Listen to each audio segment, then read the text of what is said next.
You know, I miss the days when Joe Biden would tussle with a teleprompter and it was a big deal for me. I miss the days when Joe Biden would make a fool of himself on the international stage and I would just relish in the idea of turning it into a 7-minute segment. But now, I've like been there, done that. I'm just excited. I'm excited for Trump 2.0. I'm excited for the new golden age. I'm excited for January 20th, which cannot come fast enough. I'm telling you, man, January 20th cannot come fast enough. And Joe Biden, the days of laughing at Joe Biden, I'm going to be honest with you. We had some good times. Sure, we had 4 or 5 good years of pointing out Joe Biden's gaffes and following him around the world as he embarrassed himself and the rest of us and our entire country on the world stage, as he tripped and fell over sandbags or as he shook invisible hands on this. That was all the good times, you know? One day we're going to sit around the bar and we're going to have a couple cold ones and we're going to reminisce. You remember when Joe Biden was giving the commencement address at the Air Force Academy and he tripped on a sandbag and busted his arse? Oh yeah, those were the good times. You remember when Joe Biden had to get let off stage by his wife and by Barack Obama and by the president of Italy and by pretty much oh man, I miss those. Do you remember when Joe Biden said he was Puerto Rican and also Greek? And I think he said he was black a couple times. All those times, those were the good old. We're gonna miss all those. But right now, I'm gonna be honest with you. Doesn't really do it for me anymore. Joe Biden yesterday, the teleprompter went out during a speech, which I even forgot Joe Biden was president for a minute, and he kind of short-circuited again. Things that's going on here. They just turned off my. I'm going to go vomit. I lost the electricity here. But anyway, one of the things we found is that, you know, we invented the computer chip, size of the tip of your little finger. Yeah, Joe Biden said, all right, it's kind of funny. Joe Biden says he lost electricity. Joe Biden, what happens is the teleprompter goes out and Joe Biden goes, I lost electricity. Now, keep in mind, the lights in the room are on. I mean, the lights in the actual room, the lights are in Joe Biden. There's nobody's home. But the lights, the electricity didn't go out. The teleprompter went out, but Joe Biden just froze. And, you know, one of the things that's going on here, they just turned off my. I'm going to go vomit. I lost the electricity here. Yeah, I lost. Anyway. They got rid of it. I got it. Sorry. I lost all the electricity. They turned off my teleprompter. Maybe that was just their sign. Like, maybe there was like, you know what, Joe, nobody really cares anymore. I don't know if you know this, but you're pretty much, ever since you pardoned your son, Hunter Biden, you're kind of irrelevant and redundant and nobody really cares what you have to say. The country's turning red. It's MAGA world. Donald Trump is coming back and he's pretty much taken over. He's talking to Justin Trudeau, calling him the governor of the 51st state of Canada. He's meeting at Notre Dame with President Macron. He's on the phone with Vladimir Putin and Zelensky. He's already he's making great strides in our American recovery and no one really cares that you lost any electricity. We'll get to, there's more Joe Biden. We may or may not get to Joe Biden stuff, but there's other really big news. And yes, I will cover what some people are calling the Kimberly Guilfoyle, Don Jr. Greek ambassador soap opera. I'll break it down for you. I'll let you know what's going on. I'll let you know why this story is probably one of the biggest stories coming out of the Trump transition team and why everyone's blowing it out of proportion. Like I said, that's coming up here in just a minute. Also, we have another Kaye's kid, Ansley, today. This is our day. Let's see, 1, 2, 3, 4. This is day 5. Holy cow, these days are flying by. Our 12 days of Christmas kicked off last Thursday.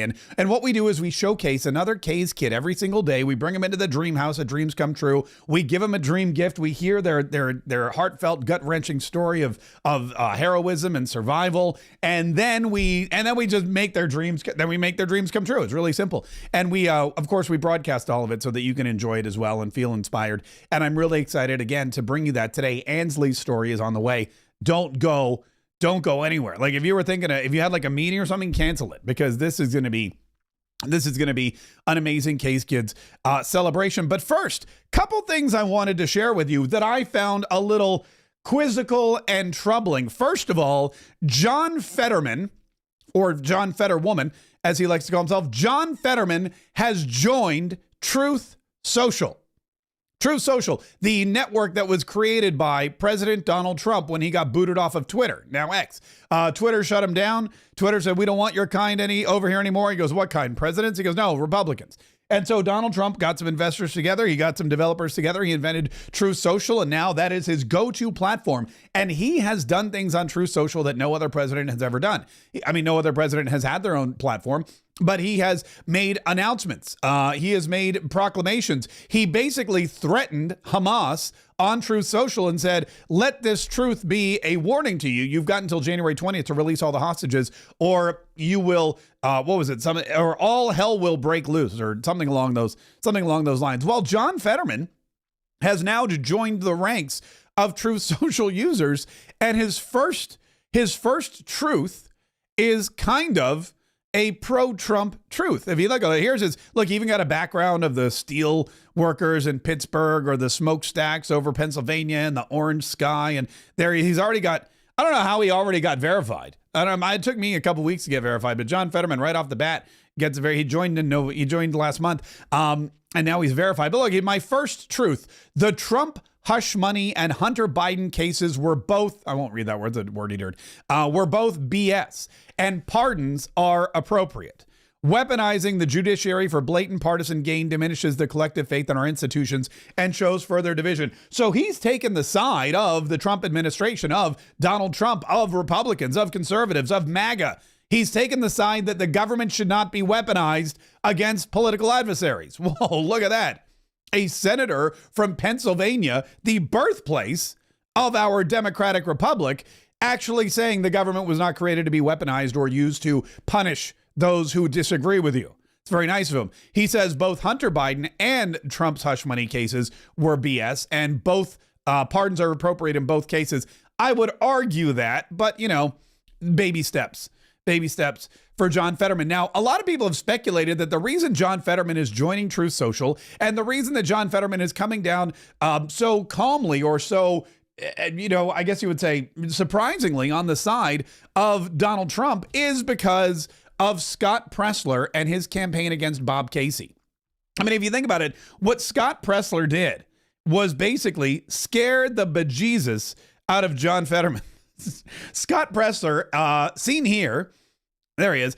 Scott Presler, seen here in Pennsylvania, with Casey Crosby, soon to be, hopefully, the next RNC co-chair to replace Laura Trump. Scott Presler moved to Pennsylvania. Scott Presler made it his duty in his mission in life. He put this mission up on a pedestal, and he told everybody, I'm going to Pennsylvania. I'm going to talk to the Amish. I'm going to talk to the hunters. I'm going to talk to the frat guys, and we're going to turn Pennsylvania red. And he did. And we're going to get rid of Bob Casey. We're going to install Dave McCormick as senator. And he did that too. And Bob Casey, after a long, brutal, and really kind of sad fight, lost.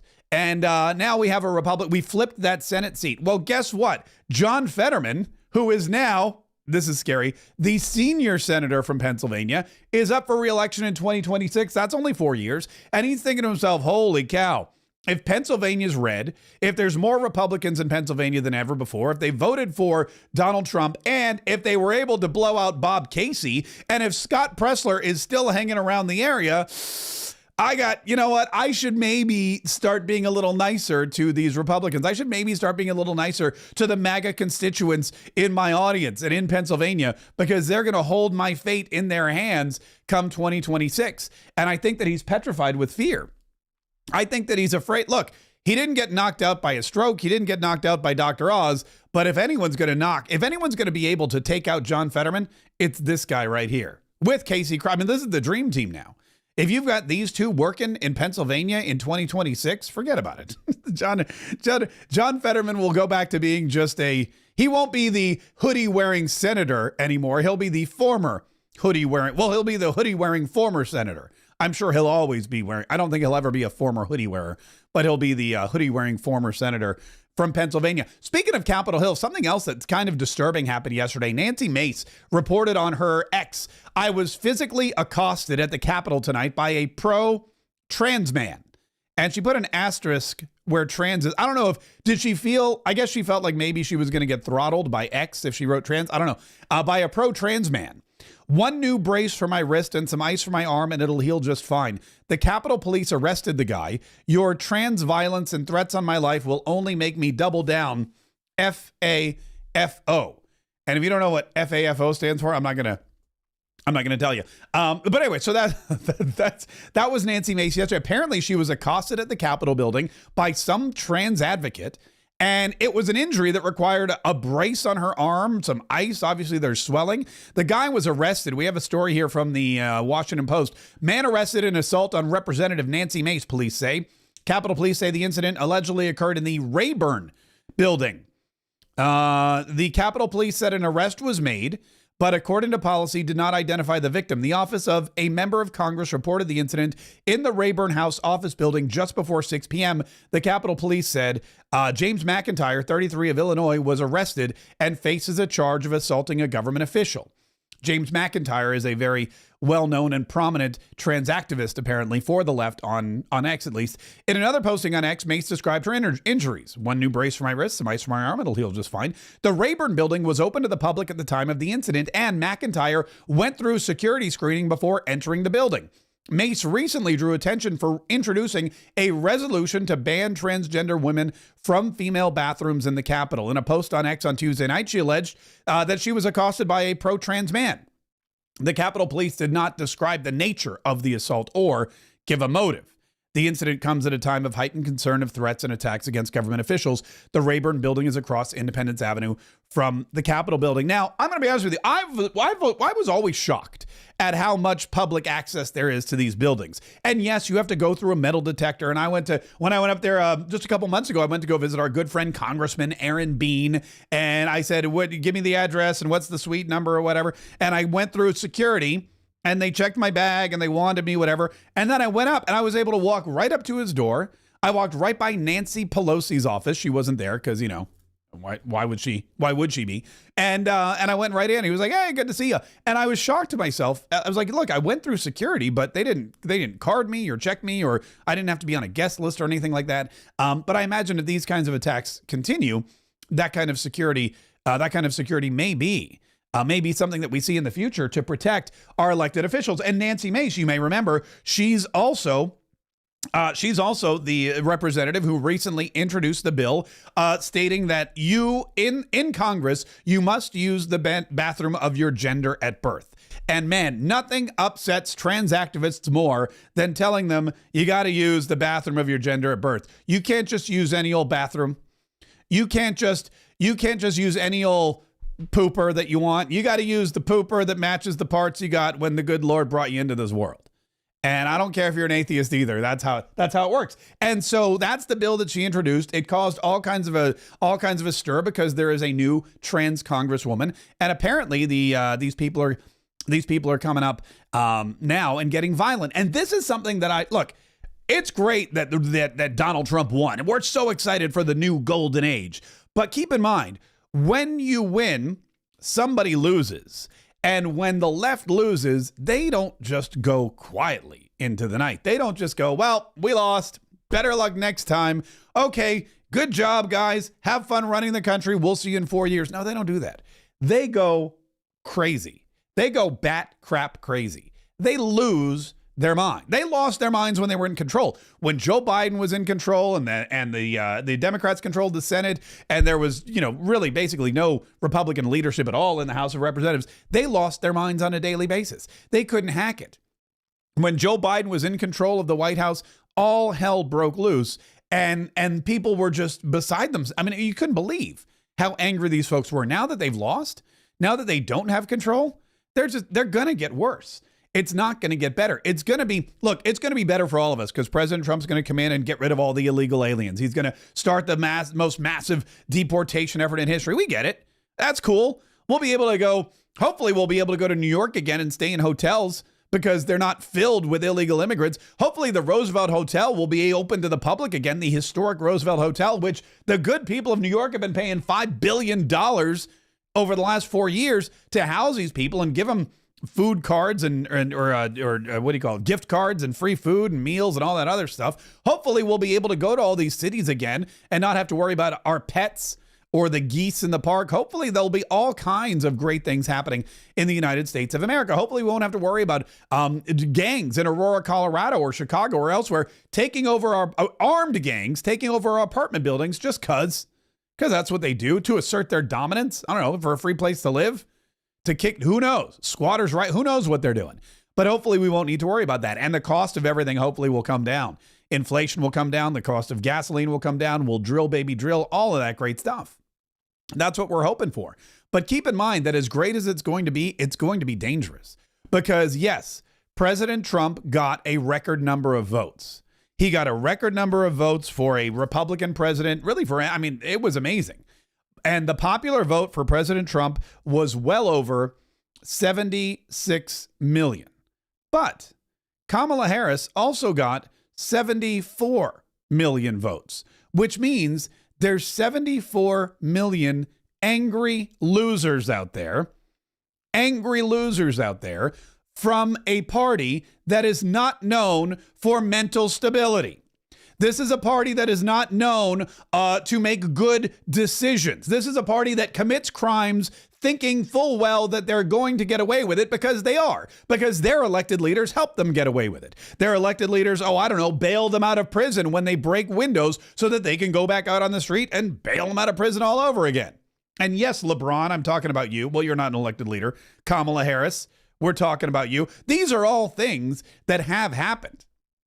There are people on the left who have been pardoned by their relatives recently. I mean, this is this is the party that has a lot of, let's just say, disrespect for the law, and also a lot of people in positions of power that will let them off the hook when they disrespect the law. Look at Jamal Bowman. Jamal Bowman pulled the fire alarm at Congress to interfere with the execution of our government. And what happened to him? He got off scot-free. He was elected out of office, but he didn't face any serious criminal charges. They let him go for pulling a fire alarm. If I pulled a fire alarm, I'd be fined. I'd probably be thrown in prison. But I wouldn't pull a fire alarm. But, that's the difference between us and them. So it's going to be a dangerous time. And Nancy Mace's experience at the Capitol building proves that. You've got folks who lost to Donald Trump, their arch nemesis, the person that they hate the most, more than anybody. You've got people who have been convinced by the media and by other people in the Democrat Party that they're going to lose all their rights, which drives them even crazier. And so while we're going to experience a new golden age, while we're going to experience an economic boom, while we're going to experience all these wonderful things, it's also going to be a dangerous time because the left doesn't go quietly. You didn't turn on The View on November 6th and hear Sonny Hostin and Whoopi Goldberg go, well, guys, all right, we're MAGA now. They didn't come out wearing red hats going, okay, we lost, we're jumping on the bandwagon. Let's do all those great things. Let's make America great again. They didn't do that. They doubled down. They started attacking Donald Trump's nominees. They attacked Matt Gaetz. They attacked RFK Jr. They attacked Tulsi Gabbard. They attack everybody. They've had to think about this. The View, in a typical year, they have to read, maybe one legal apology, one legally mandated apology by the folks at ABC because of some lie or mistruth or piece of propaganda. They made up some terrible, horrible, no good, very bad thing they said about somebody that just wasn't true. All right, we'll give them one a year. Fine. But since the election, they've had to read two in 2 subsequent weeks, back to back. I mean, they're doubling down. They're not learning their lesson. They're doubling down on their hatred. And that's why it's going to be so dangerous for Republicans, elected Republicans, and also the rest of us who are just wandering around the streets, minding our own business, making America great again. Speaking of The View, I don't know, should I get into the Kimberly Guilfoyle, Don Jr. thing, or should we go right into The View and their ridiculous comments about this Luigi fella who... I guess we should talk about to The View. So this Luigi character, Luigi, what's his name? Luigi something Italian. Hang on, I know it. Campione. Luigi Mangione, pardon me. Luigi, and I've heard Mangione, and I've heard Mangione, and I'm not sure which one it is, but I don't think anyone else really is either. But Luigi Mangione was arrested in Altoona, Pennsylvania, home of John Fetterman, who is also now on Truth Social.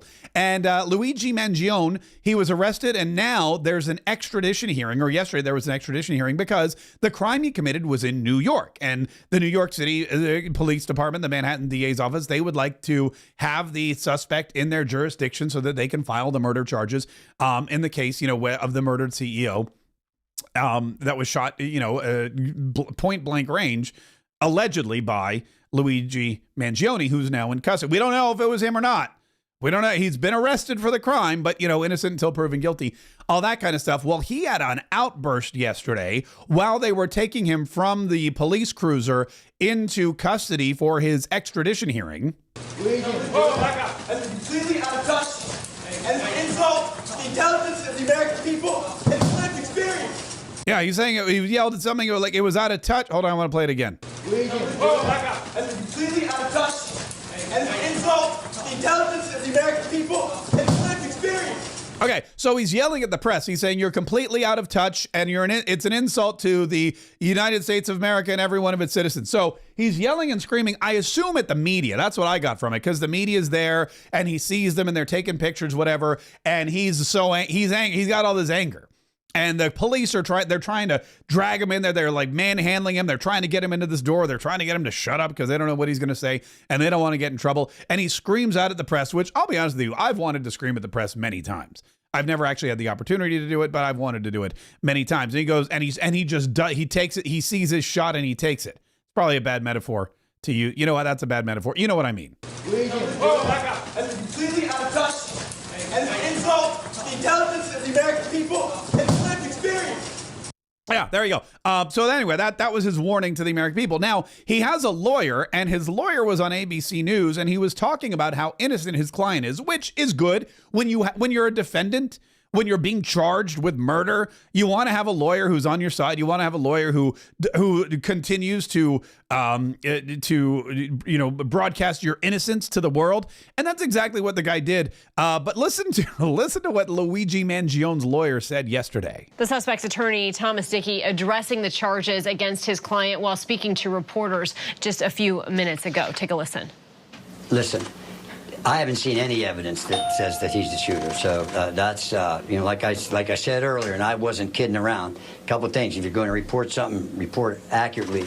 And remember, and this is not just a small thing, the fundamental concept of American justice is a presumption of innocence, and until you're proven guilty beyond a reasonable doubt. And I've seen zero evidence at this point. Okay, now what I've read in the media, and this is how it's tricky. This is why you always have to go right to the source, and this is why I replay these clips, and this is why I'm on here every single day, because I like you, I trust you, you trust me, I want the best for you, and I don't want you getting misinformed by the media. I've heard people in the media, I've seen people online, I've seen people on Twitter saying, or on X rather, saying the lawyer says there's no evidence that his client committed this murder. That's not at all what the guy said. The lawyer said, I've seen no evidence. Okay, this lawyer has been this guy's lawyer for like a day. He hasn't seen any of it. There's no evidence has been presented to his lawyer yet. He probably had a meeting with the guy. He probably said, all right, I'll take the case. And, his parents are rich. His family's rich. They own a bunch of country clubs all over Maryland. They own a couple of other, I think they own like a radio station or something like that. And so what happens is now they've hired this attorney. The attorney goes in there and he talks to the press and he goes, I've seen zero evidence. Which could be true. I mean, I would think that at this early stage in the case, this attorney has seen zero evidence of anything. They're still trying to get him back to New York. They're still trying to figure out exactly what happened.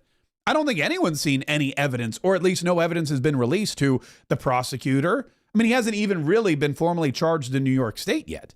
And so when the lawyer says, I haven't seen any evidence, that's probably true. The suspect's attorney, Thomas Dickey, addressing the charges against his client while speaking to reporters just a few minutes ago. Take a listen.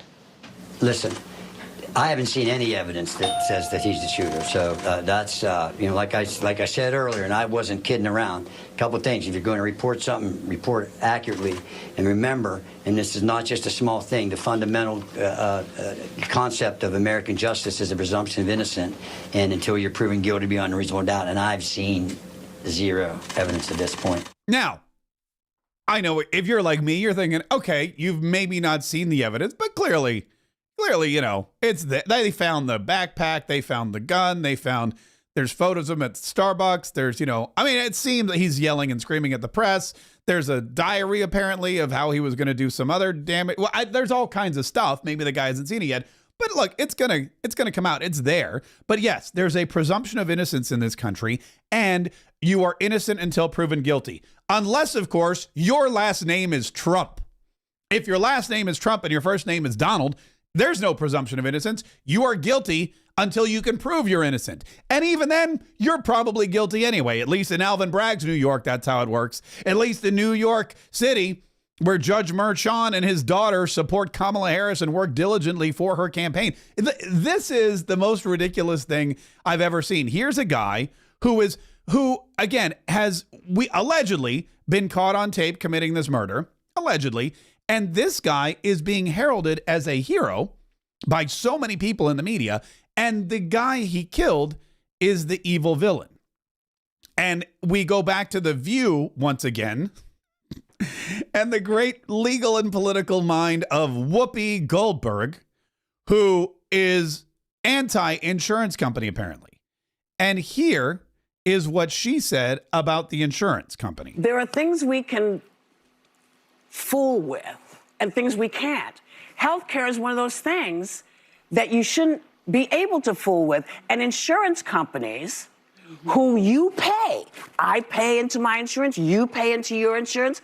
I don't understand. If I don't go to the hospital for a whole year, where's my money? Why don't you give me the money back? Then you don't have to worry about it. Because I feel like, I said this, okay. Yeah, this is such a ridiculously stupid comment that they just started playing her off. They're like, lady, you got to, look at Sunny Hotson's face. Hodson? I have no idea what this woman's name is. Look at Sunny's face when Whoopi Goldberg shows just how much she doesn't understand the insurance industry. There are things we can fool with and things we can't. Healthcare is one of those things that you shouldn't be able to fool with. And insurance companies who you pay, I pay into my insurance, you pay into your insurance. I don't understand. If I don't go to the hospital for a whole year, where's my money? Why don't you give me the money back? Then you don't have to worry about it. Because I feel like, I said... maybe they're thinking they're going to lose some sponsors. Maybe they're like, oh, crap, there goes the Blue Cross Blue Shield endorsement. Oh, no, we just lost Cigna. I don't know what they're thinking there, but clearly Whoopi Goldberg... If I pay insurance all year and I don't go to the hospital, why don't I get my money back? Why is it? That it's insurance. If I don't get sick, why am I paying you? That's like saying, if I leave my car in the driveway, why am I making a car payment? I bought the car, but I didn't drive it for a whole month, and you charged me. What is wrong? I didn't drive. I went away. I was out of the country. My car was sitting in the garage. I'm not paying this month. I mean, come on. That's insurance is there for when you do need it, because the insurance premiums that you pay your entire life, you probably won't use. And yes, the insurance company will make money off of you. But when you have to go to the hospital for, well, in Whoopi's case, probably a lobotomy or something, then that's a pretty big expense. And guess what? The insurance company is going to cover it based on the premiums that you've been paying all your life. And fun fact, based on the premiums that other people have been paying their whole lives. It's insurance. It's not a guarantee. It's not, if you want to, look, and you're rich, and we know Whoopi Goldberg. Whoopi Goldberg claims she has to work. She claims that she needs a job, that the only reason she's there is because she's like us and she needs money to survive. But Whoopi Goldberg doesn't have to get insurance. If she wants, she can stop paying insurance. And then on the inevitable occasion when she has, I don't know, some kind of explosion of an aneurysm in her brain or whatever's causing her to think this way, she's going to just have to pay out of pocket. And if you're rich, that may actually be a better situation for you. But if you're not, you need insurance. Oh, fun fact. Also, thanks to her good friend, Barack Hussein Obama, we actually all need insurance. Why? Because if we don't have it, we get charged at the end of the year. It's not a fee though, folks. It's just a tax credit.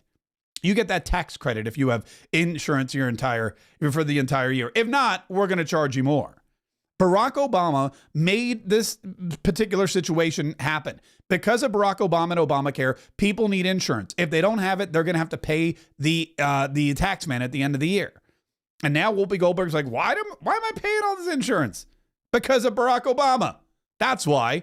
Because if you, rich $60 million net worth Whoopi Goldberg, don't want to have insurance, that's fine. But not only are you paying out of pocket every time you go to the doctor for your Botox or whatever it is, or to get your corn scraped off of your feet, you're also going to have to pay a bigger tax bill at the end of the year because your government, the Democrats, have mandated that you have sufficient insurance. I'm going to miss The View. I'm going to miss The View when Donald Trump has them taken off the air. Also, another thing that happened, though, was on The Daily Show with Jon Stewart. This is apparently when Jon Stewart started talking about how the United Healthcare CEO assassin Luigi Mangione was arrested, the audience apparently booed. Listen to this. Yeah, I was like, couldn't have been that guy. Today, they did appear to catch that guy today at a McDonald's in Altoona, Pennsylvania. It's true. Look, I'm sorry, guys. Apparently, a bystander at the McDonald's ratted him out. I'm sorry, guys. Here's a guy who allegedly gunned down a businessman, never committed a crime in his life that we know of. Gunned down a businessman going to a meeting on a street, a busy, crowded New York City street in broad daylight, walked out, shot him several times, fled to McDonald's, and got arrested, and the audience is booing. And Jon Stewart's like, oh, sorry, guys. Yeah, I know you wanted him to be on the run forever. Sorry, guys, they caught him. I was like, couldn't have been that guy. Today, they did appear to catch that guy today at a McDonald's in Altoona, Pennsylvania. It's true. Look, I'm sorry, guys. Apparently, a bystander at the McDonald's ratted him out. Boo, boo. Oh, I'm sorry, guys. I know it's not the ending you wanted. Yeah, boo. Instead of apologizing, you should throw those people out of your audience. If I had a live studio audience, which I don't because, well, I'm at Mar-a-Lago. I'm at my house. This is my house. Patriot HQ is located in beautiful Mar-a-Lago, located in the heart of Jacksonville, Florida. But I will say that if I had a studio audience and I said they arrested a guy who shot a CEO in cold blood, allegedly, and they're processing him and people started booing, I wouldn't apologize. I'd be like, oh, you're pro-murder? You're all about gunning down corporate types because you disagree with the industry that they're in or the way that they do their business? You don't want to go to court? You don't want to file a lawsuit like most Americans do? You'd rather just you're into the vigilante style justice? Is that what it is? I mean, Jon Stewart, oh, I'm sorry, guys. Yeah, somebody ratted him out. This is a continued attack on people doing the right thing. The whole Daniel Penny thing, I mean, thank God that guy got off. But because if Daniel Penny went to jail, the subways would be unrideable in New York. I mean, they're almost unrideable now. The subways would be unrideable. Every crazy, maniacal, drug addict, homeless person would have their way on the subways, knowing that there would be no innocent bystanders, no good Samaritans, no courageous civilians, nobody stepping up and protecting their fellow Americans, their fellow citizens, their fellow subway riders. All that would be, that'd be gone by the wayside. They'd be able to get away with anything. It would be the wild, wild west on the New York City subway, on the R and the N and the E. And that is, thank goodness that jury did the right thing so that other people can stand up and fight back and protect each other on the subways from the criminal element that's there. And yes, if you're a homeless drug addict, you're a criminal element. And if you're acting crazy and making threats, that's a criminal element. But Jon Stewart and his audience and The View, they're on Luigi's side. They're trying to victimize Luigi and make the healthcare CEO and all the other CEOs that may or may not be doing something that you don't like. Oh, all those evil corporate CEOs. You know what we're going to do? We're going to make sure that anybody who, it does a good thing, that vigilantism, we're going to make sure that is heralded and Good Samaritanism is attacked. Because this is not a Good Samaritan act. This is cold-blooded murder.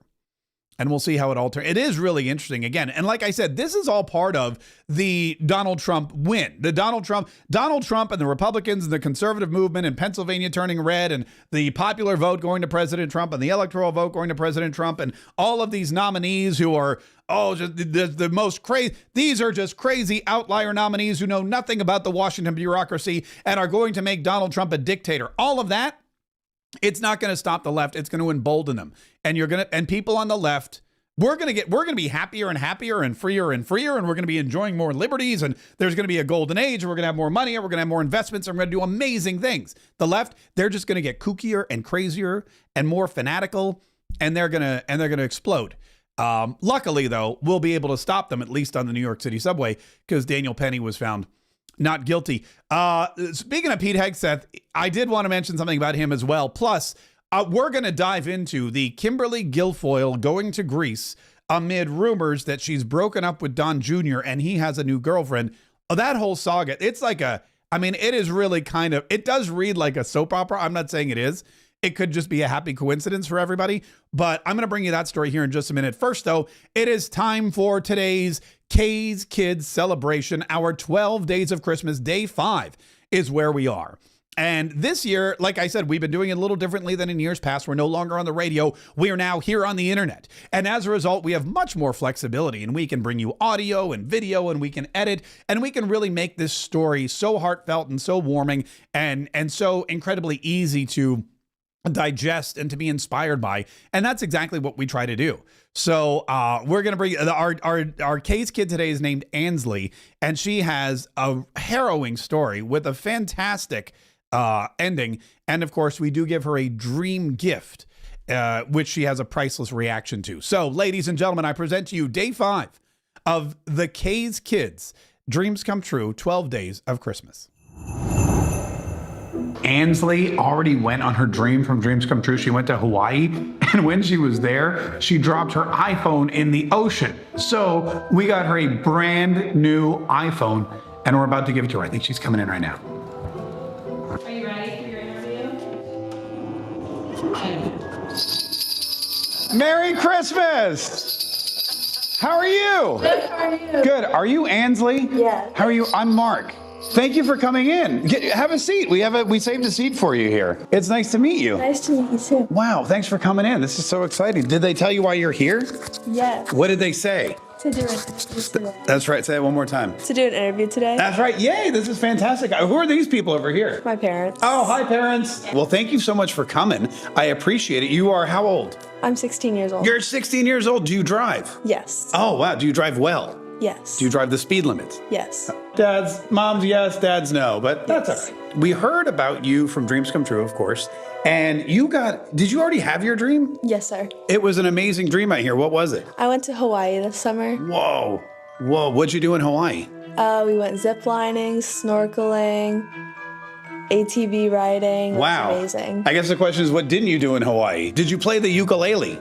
No. Oh, I don't know how to do that. you don't, it's pretty. Did you eat any poi? Yes. Oh, we went to a luau too, and we had poi there. Oh, yeah? Yeah. And did they have the pig on the steak and everything? Was it delicious? It was really good. Oh, so that's amazing.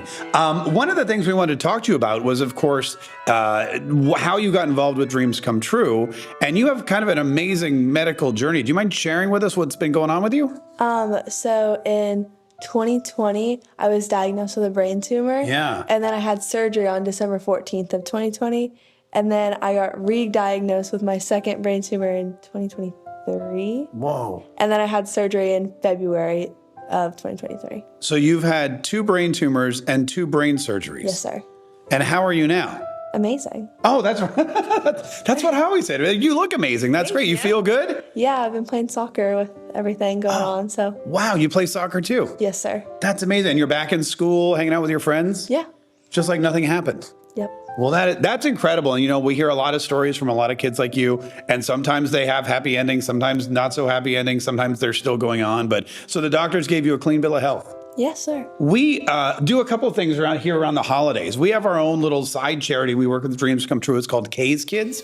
And I have a podcast and a live stream, and we've for the entire year just been raising money and talking to people. And at Christmas time, what we like to do is we like to take some of the money we raised and buy gifts for people like you who have been through some hard times and who maybe, have not had the easiest time in life, but have come through it courageously and with a smile on your face. And, you're really an inspiration to other people. And so since it's Christmas time, we thought maybe we could give you a special gift if you're okay with that. I'm totally okay with that. Are you sure? I think so. Okay, all right, perfect. All right, great. What we have here is a bell, our jingle bell. And if you ring the jingle bell, then an elf should appear with your gift. How many times should I ring it? That's a great question. How many times do you want to ring it? 3. All right, 3 times. All right, here we go. Here's Ansley. She's going to ring the bell 3 times for her gift. On your mark, get set, go. Hey, it worked! Yay! Thank you. For you as well. Look at that. You have okay, I'm going to spoil the surprise. The stocking is filled with candy. Oh, that's great. Is that good? Yes. Do you like amazing. candy? I love candy. Oh, okay, perfect. And then the gift is, I don't know what the gift is, but feel free to open it because I want to see what's inside. Was that your name? Is that right? Yes, that is right. Okay. Spelled right and everything. Spelled right and everything. Fantastic. I can't take any credit for that. Oh, let's open it up and see what you got. A new phone? A new phone? Oh my gosh. Wow. And it's pink. You like pink, don't you? I do like I can pink. tell that, yeah. I got pink shoes and a pink sweater. shoes, pink sweater, pink phone. Thank you so much. Oh, you are so welcome. Do you not have a phone? I do, but I lost my phone in Hawaii in the ocean, actually. I was out. If I had a dime for every time I heard that. How did you lose your phone in the ocean? I was out on a surfboard with my cousin, and we just had like the little clear phone pouch necklaces. Yeah. And we were just tipping each other over, and I fell off, and mine fell in the ocean, and it's just out there somewhere. Turtles on it. And so what? It just came off your neck and sunk somewhere. Yep. Huh. And you haven't had a phone since then? I do have a phone. I have the iPhone 11. Oh, yeah, no, no. This is way better than that. Upgrade. Yeah, a little bit of an upgrade, and it's pink. Yes. And we don't have a pouch for you, but I would recommend not taking this one anywhere near the ocean. I won't. Well, listen, we hope you enjoy that for sure. Thank you so much. And we just wanted to say thank you so much for coming in and sharing your story. Of course. And there's a lot of people out there that are excited to hear that you're doing okay, and we're all continuing to pray for you. Thank you. We wish you a Merry Christmas. Thank you, you too. You know, I was talking to her dad after that because that's what dads do. Dads always get together and chit chat. And we were talking about her phone because so what happened was she lost her phone in the ocean during her dream trip, and she got like a hand me down. You know, everyone has the old phone in the drawer. They just reactivated it and they gave it to her. But I said to her dad, I go, so what happened when the phone? Like, were you angry or whatever? He goes, I wasn't angry. He goes, but we could see it pinging because, you know, it's in a plastic case. So he goes, I dove into the ocean and they're yelling at me because they're like, you're close. And he's like, is it here? They're like, go a little further. And he swam out and he was diving down, trying to find it. And it kept pinging until, and they said, you know, for like the whole rest of the day, they could see it pinging in the ocean, but they couldn't find it until the battery ran out. Anyway, now she's got the brand new phone, 2 brain tumors, 2 surgeries, a clean bill of health, and all at the age of 16. Really, all these kids that we meet are just so incredible, so well-mannered, so polite, so enthusiastic, so happy. And I guess, you know, when you go through something like that, there's 2 ways to go. You could be bitter and you could be angry, or you could just, you know, have this kind of, you know, happiness and this lust for life, or this desire to just, you know, live every day to the fullest. And that's how pretty much all of our Kaye's kids tend to be. And that was only 5. We've still got, let's see, 12 minus 5, 7, I think, right? Yeah. So we've still got 7 more stories to bring you. 1 tomorrow, 1 Friday, and then all next week as the Kaye's Kids 12 Days of Christmas continues, which I'm very, very excited about. All right, listen, before we get to Kimberly Guilfoyle, I do want to remind you that this entire program is brought to you by all of our sponsors. And one of our sponsors is Paul Stone from Colonial Metals Group, who's going to come back on with us next week because I have some more questions about the new golden age. In fact, we're working on something really cool for the new golden age. But if you're looking to invest in the new golden age, if you really want to make sure that you're prepared because Donald Trump's coming back, the economy is going to be booming. If you want to make money, now's the time to do it. And Colonial Metals Group has gold and precious metal-based IRAs, which are a great way for you to do exactly that. And you can get a free gold guide by going to freegoldguide.com/K, Kaye, freegoldguide.com/Kaye. The link is in the bio of this video, or the description of this video, rather. And you can watch this video from Paul Stone. You can get your free gold guide. You can hear all about how to protect and grow your retirement savings with a gold-based IRA. You can talk about, you know, defending your assets and safeguarding them and optimizing them and getting tax benefits, because there's a tax-free and penalty-free retirement investments through Colonial Metals Group, and how you can use an IRS loophole to protect your financial future. Now, get your free gold guide. Go to freegoldguide.com/K, freegoldguide.com/K. All right, let's talk about Kimberly Guilfoyle, shall we? Kimberly Guilfoyle, for those of you that don't know, she's been a really interesting political figure. Kimberly Guilfoyle has been married to a Democrat, dating a prominent Republican. She's a lawyer. She's an advocate. She is a fundraiser. She is a firebrand. She is loud, and she is the new ambassador to Greece. Donald Trump announced yesterday on Truth Social. Today, I am very pleased to announce the appointment of Kimberly Guilfoyle as the United States ambassador to Greece. For many years, Kimberly has been a close friend and ally. Her extensive experience in leadership in law, media, and politics, along with her sharp intellect, make her supremely qualified to represent the United States and safeguard its interests abroad. Kimberly is perfectly suited to foster strong bilateral relations with Greece, advancing our interests on issues ranging from defense cooperation to trade and economic innovation. Now, look, Kimberly Guilfoyle has had two very famous relationships. One of them is Gavin Newsom, the governor of California, to whom she was married for a time. And I guess being married to Gavin Newsom is just way too much for anyone to handle. So after she divorced, she became this staunch conservative and really kind of a lover of liberty and all things constitutional. Now, after she left Gavin Newsom, she got into a relationship and became engaged to Donald Trump Jr. And they were engaged for a very long time. They were seen together on all kinds of rally stages. They were at the RNC together. They were at TPUSA events together. During 2020, when they had the virtual convention, because fun fact, the Republican National Convention was supposed to be held right here in Jacksonville, Florida in 2020. And because of COVID, they canceled it. So there was no real convention. It was all virtual. It was all online. And Kimberly Guilfoyle came out on stage, and she came out in her traditional passionate plea, and she had her big boisterous air about her. And she famously yelled out, "The best is yet to come."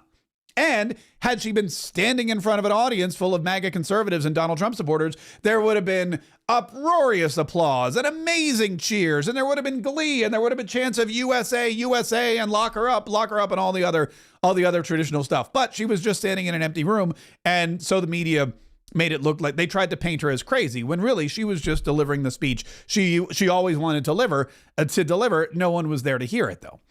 Anyway, the rumor now is that she and Don Jr. have broken up. And there's some evidence to back that up. There's a socialite named Bettina Anderson, who Don Jr. has been seen in public with. And I think the tabloid crew will tell you that it's no surprise that they are not together. But what was interesting was the announcement by President Donald Trump that she's headed to Greece because, it's interesting. Your son breaks up with a woman, has a new girlfriend. All of a sudden, she gets to go to Greece for 4 years. It's an interesting. I'm not saying there's anything salacious behind it. I'm not saying they're trying to ship the ex across the world for 4 years so she doesn't get in the way of the new girlfriend. I'm not saying any of that.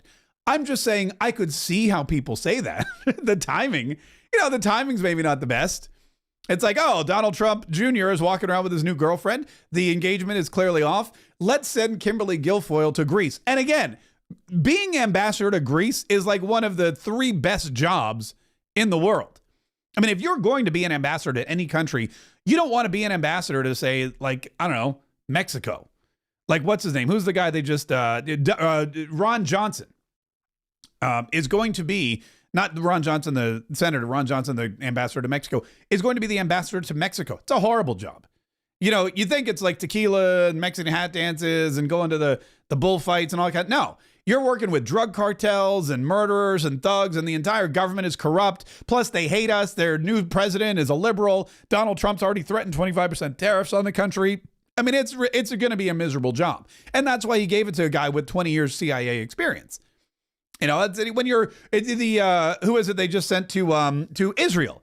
Mike Huckabee is going to be the ambassador to Israel, and that tough job. Why? Well, first of all, they're getting bombed all over the place. They were just invaded by Hamas. 1,000 people were killed and hauled away and held hostage. It's a powder keg of activity, and that is going to be something that is going to continue for a while. Donald Trump's going to try to reinstill peace to the region, but for the most part, yeah, I don't go to Mexico. I don't even go to Mexico for fun.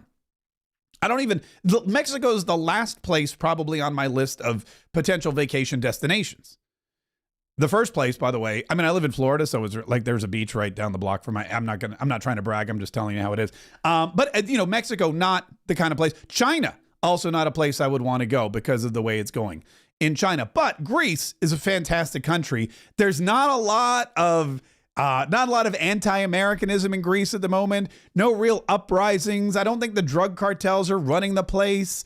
The waters are crystal and clear and blue, and it's always sunny. And there's gyros and feta cheese and baklava and more wine than you can drink. I mean, if I were going to go anywhere for 4 years to work as an ambassador, Greece would be great. Italy would also be fantastic. But you know, they've got some issues in Italy. There's a lot of what do you call it? People coming in from Ukraine. There's a lot of other various Muslim immigrants that are pouring into Italy, and it's not, you know, there are issues that you'd have to deal with. But Greece, I mean, telling you, sign me up. Anyway, so Kimberly Guilfoyle apparently breaks up with Don Jr. and Donald Trump says, and again, yes, this could go a couple of different ways. Maybe what happened was Kimberly Guilfoyle said, look, you've got to make this up to me. I campaigned for you and I stuck up for you and your son and everything else. You better give me something. And Donald Trump goes, name it. Whatever you want, you can have it. And she goes, I want to be ambassador to Greece. And he goes, done. Maybe that's what happened. Or maybe, as some people have suggested, Don Jr. went to his father and said, look, I have a new girlfriend. Kimberly and I broke up. I don't want her, you know, being around. I mean, again, this is not what I'm saying happened. I'm just saying I've heard this happen. I'm just picturing it in my mind as if it were some kind of Netflix special or some kind of, you know, sleazy Real Housewives of Mar-a-Lago, whatever it is. And then he goes, could you do something? And he's like, yeah, I guess, you know what? I can send her to Greece for 4 years. And Don Jr.'s like, perfect. Do it. I owe you one, Dad. I don't know. Again, I don't know. It could just be that she's the best person for the job because, look, let's be honest. She is a close ally to the president. She is a lawyer. She is an advocate. She's worked for the Republican Party. She's been a fundraiser. She's been involved in politics. She's internationally trained to deal with international relations. So it could have just been a win-win-win all the way around.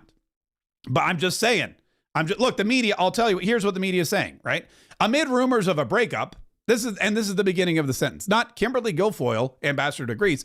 Amid rumors of a breakup, Kimberly Guilfoyle is Donald Trump's choice for ambassador to Greece. The announcement came as Donald Trump Jr. has been seen with the socialite Bettina Anderson in Florida. It was an announcement made amid a swirl of tabloid speculation. Kimberly Guilfoyle, a loyalist of President-elect Donald J. Trump, and more pointedly, the fiancé of his son Donald Jr., had been named as his choice to be ambassador to Greece.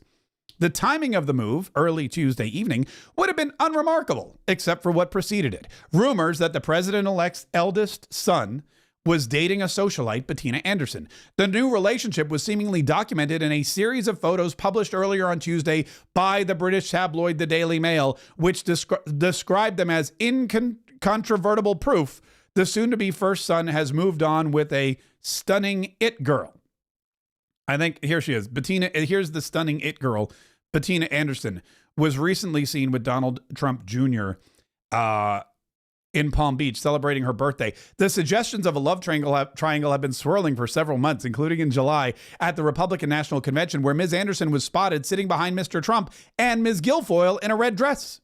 Ms. Guilfoyle spoke. By the way, everyone was wearing a red dress. I almost wore a red dress at the RNC, so that's not really and in a red dress, Ms. Guilfoyle spoke at the convention saying Donald Trump will never stop fighting for you. But speculation about Ms. Anderson's closeness with the president-elect's son intensified in September, with reports that the pair were seen kissing during a brunch not long before. I haven't seen the Daily Mail photos that are incontrovertible proof, so bear with me while I click on those for just a moment. Here we go. Here we go. Hand in hand, Donald Trump Jr. I shouldn't be reading this because it's all, look, if you want this is all just tabloid trash, which, you know, this is what this is for. If you want the truth and not the fiction, listen to the 47 Daily. By the way, our 47 Daily podcast is all just the real news coming directly from Mar-a-Lago, coming directly from the transition team. But we're just having a little fun here today. Hand in hand, Donald Trump Jr. and his new socialite love, Bettina Anderson, enjoyed a romantic night out at an exclusive Palm Beach eatery as part of her lavish birthday celebrations. The pictures are incontrovertible proof the soon-to-be first son has moved on from fiancée Kimberly Guilfoyle to be with the stunning it girl, a pillar of top-drawer society in the Florida billionaires enclave, who Don calls Perfect. There they are, hand in hand, West Palm Beach. I guess this is the incontrovertible proof. She was also sporting what appeared to be a large man's gold Rolex Datejust watch, typically costing around $15,000. I don't know what that has to do with anything. Let's see. She was wearing, I guess they're just going through her, this is the OOTD part. A loose and flowing black pants, black vest-like top, clutching a maroon purse with a gold clasp beyond. Here they are. Here's some flowers, I guess. I guess that's the incontrovertible proof. Here they are getting into some kind of vehicle with her Rolex. I don't know. It's a nice watch. Look, I'll be honest with you. I'm not knocking anybody for wearing a $15,000 Rolex. Yes, it's true that I wear a $100 G-Shock, but I would trade it in for a actually, I wouldn't trade it. It was an anniversary gift for my wife. But if she wanted to upgrade me to a $15,000 Rolex, I would not complain. I would not complain whatsoever. So anyway, the good news is we have a stunning and fantastic ambassador to Greece. The bad news is the leftists in the media are trying to make it even more salacious than it is. And they're trying to turn it into tabloid trash. And again, this is what's going to happen. This is what the left will do. They are going to continue to do this over and over and over again. And they are going to make sure that no matter what happens, they want you to know that that they're still around and they're still making problems for all of us. One last story I wanted to get to before we wrap up is this whole Caitlin Clark thing. Caitlin Clark, Athlete of the Year, Time Magazine, which I think Time Magazine does this just to stay relevant, because I never read Time Magazine. I didn't know there still was a Time Magazine. I didn't know Time Magazine was still a thing. But what you got is you got Caitlin Clark here, Athlete of the Year for 2024. And in this article about her, she, instead of saying thank you and, promoting herself and everything else, she apologizes in a way for her whiteness, which has sparked again this whole woke idea that sports and athletes and everybody else, that they're wrapped up in the color of one's skin, and that they've taken, the act of competition, and they've basically made it woke, that DE&I is still alive, and that anybody who is white in basketball and excels is privileged and should apologize for it. And that's exactly what Caitlin Clark has done in this article that, talks about how she works for how she got drafted by the Indiana Fever. She's a WNBA Rookie of the Year. She's an emergent American sports icon. She was in a battle for the NCAA title. She's inspired a whole lot of young girls. A whole lot of young girls have rallied around her and have become in really kind of interested in basketball again. And interestingly enough, the games have been sold out. There's a lot of places where you have these games at the end with the Indiana team, which either side, if you're an Indiana fan or if it's, I don't even know what the other teams are, to be honest with you. But basically what happened is there is now all these people that are looking for tickets because they want to go see Caitlin Clark. That's it. They just want to see Caitlin Clark. They don't care about anything else. They just love her. And what's happening is you're starting to see that people are getting, they're like renting out bigger stadiums just to fit all of the people that they can't fit elsewhere. And I want to find this one particular part. Here it is. So the controversial part of this is when they start talking about how she is a white girl and she is the Rookie of the Year and she is the Athlete of the Year, which, by the way, Time Magazine made her. Time Magazine could have picked somebody else. They didn't. And now she's apologizing or talking about her white privilege. Clark's segment did include a little more serious moment as she thanked a quintet of black women: Lisa Leslie, Cheryl Swoops, Cynthia Cooper, Staley, and Maya Moore, Clark's basketball hero growing up, for paving the way for her success. Clark is now, America was founded on segregation and to this day is very much about black and white. In a sport dominated by black African-American players, white America has rallied around Caitlin Clark. The support looks mostly amazing, sometimes fanatical and territorial, sometimes racist. So white America rallying around Caitlin Clark and cheering her on in the sport of women's basketball is fanatical, territorial, and racist. It seems that the Great White Hope Syndrome is at play again. This is a quote from Fagbinal. I don't know who that is. Going into the WNBA season, Wilson, a two-time league champion and now three-time WNBA MVP, told the Associated Press she thought Clark's race was a huge contributed to her popularity. It doesn't matter what we all do as black women, we're still going to be swept under the rug, Wilson said. That's why it boils my blood when people say it's not about race, because it is. Clark is cognizant of the racial underpinnings of her stardom. And she says, quote, I want to say I've earned every single thing, but as a white person, there is privilege. A lot of those black players in the league that have been really good have been black players. This league has kind of been built on them. The more we can appreciate that, highlight that, talk about that, and then continue to have brands and companies invest in those players that have made this league incredible, I think it's very important. I have to continue to try to change that. The more we can elevate black women, that's going to be a beautiful thing. This is disturbing for a couple of reasons, because Caitlin Clark was chosen by Time Magazine as the Athlete of the Year. And they highlight a quote of her saying, we should elevate black women and black athletes. Time Magazine had the opportunity to do that. And what did they do? They elevated the white girl in the WNBA. So if there really is this racial underpinning to her fame, if there really is this animosity toward her because she's white and popular and the league was built on black female athletes, and Caitlin Clark herself is saying, we need to rally around some of these amazing black women who are playing this sport and who are my heroes and who are heroes to other people, and we need to elevate them. And Time Magazine looks at her and goes, no, we're going to put you on the cover.